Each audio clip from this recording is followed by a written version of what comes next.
there are 4 paths of addiction laid out here: neurological addiction, passive addiction, behavioral addiction, and substance addiction. So, Paul, if we take a look at your story, when you very, very first started out with any type of addiction, where did you land on this path? And then it went from this to this to this. We'll take your story as a teaching center. Well, I think everything starts with neurological addiction. Okay. In other words, you obsess over something in your mind to the point at which you're addicted to that way of thinking. And so that's what's really important to understand, that it can be an addiction without substance. Mm-hmm. Yeah. There can be an addiction that is basically brain driven. Right. And so, normally when we're looking at neurological addiction, we're looking at obsessive thoughts opposed to the actions that sometimes go along with the thoughts. And it's the very starting point at building towards any other kind of addiction. Mm-hmm. So it would be the starting point for every other addiction included.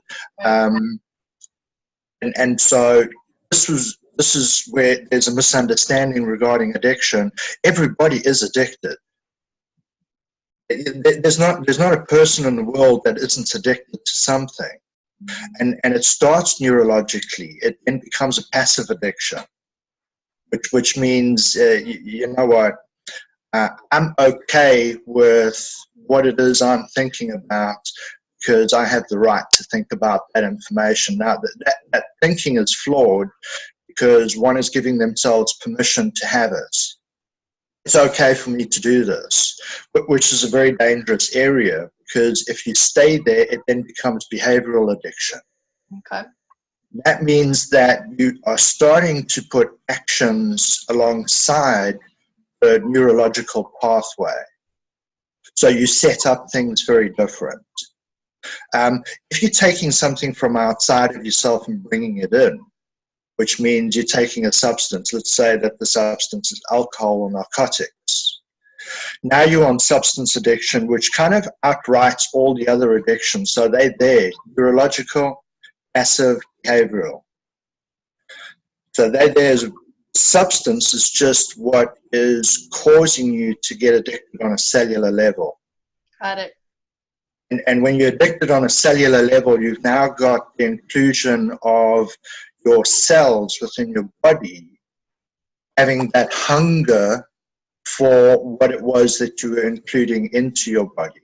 Mm-hmm. So behavioral addiction won't have that cellular addiction with it. It'll be a behavior, and so that could be the desire for drama in your life all the time, behavioral addiction. So every time you bump into someone, you want to tell them, gee, this is what's going wrong in my life. Focus on me. Isn't this so bad? They're looking for self-pity. They're looking for affirmations in terms of they're there, it'll be okay. Or we stand with you, how dare they? It's looking for that payoff from a verbal way of saying something to someone else. Right. The substance addiction is very personal because you introduce it into yourself.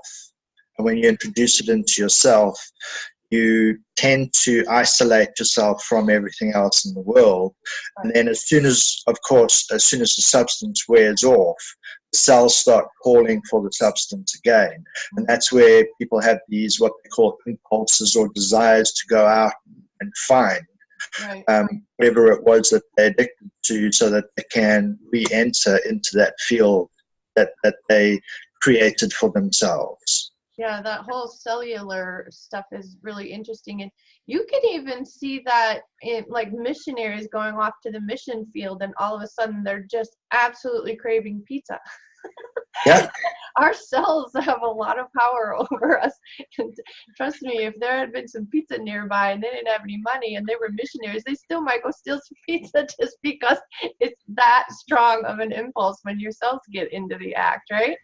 Yeah, and this is, it's just, now that you mention that, one of the things that's so important to understand is, when people talk about substance addiction, quite often what they're referring to is alcohol or narcotics.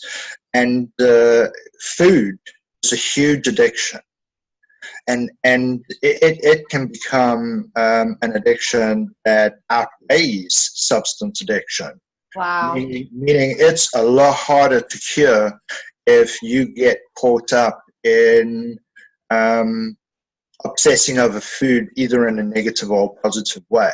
In a positive way, you get people who overeat, and that means that they're introducing this feeling all the time towards, I feel better when I eat something, and of course they do. It's releasing all sorts of different things in their system when they're consuming something. And then you get the opposite end of the equation, which is body image related, which means I have to gauge every single gram of food that gets into my body because I don't want to become bigger than I am. Right.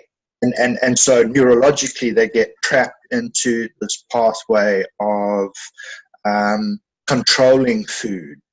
And why I say it's one of the most difficult to overcome, especially when you're in that one, which would be anorexia and bulimia, is because it's practiced so much neurologically Right. that it hardwires into the brain. And when it hardwires into the brain, it's actually really hard to look at life differently. In other words, it's part of your thinking day to day. Right. So that for me would be in substance addiction. Yeah, it's about bypassing that neural pathway, creating a new neural pathway, and in doing so, strengthen the new neural pathway and weaken the old pathway.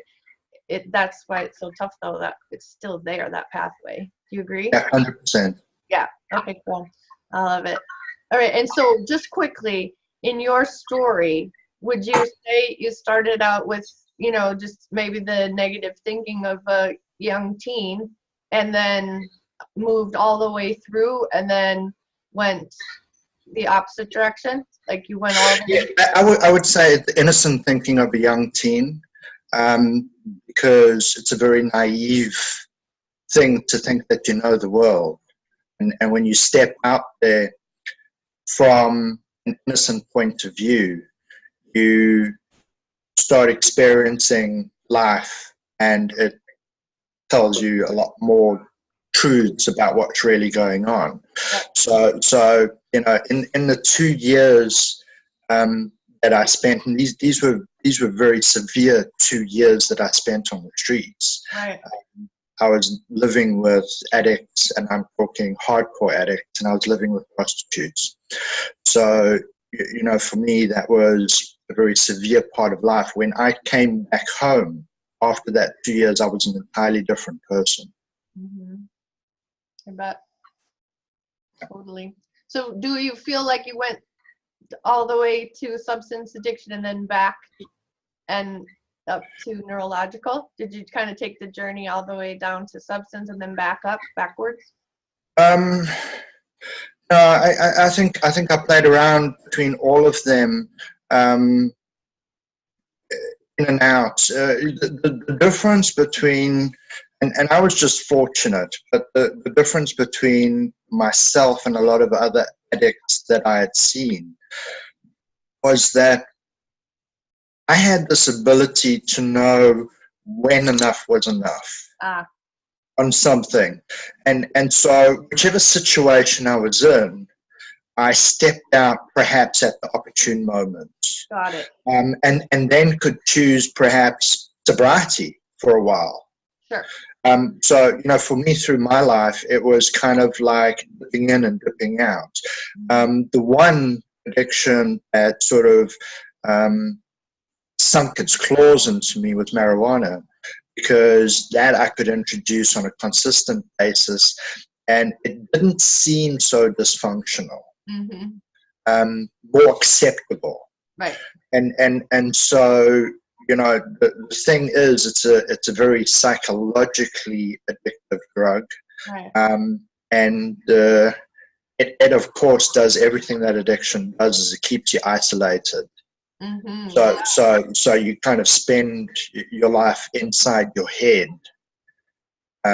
rather than out there in the world. So it's very damaging. Yeah. And it took me years to figure that one out, Okay. in terms of realizing, hey, wait a minute, this is not doing me any good. So I really need to quit and have a look at living life from a different point of view and managing my emotions. Yeah. Yeah, absolutely. I love it.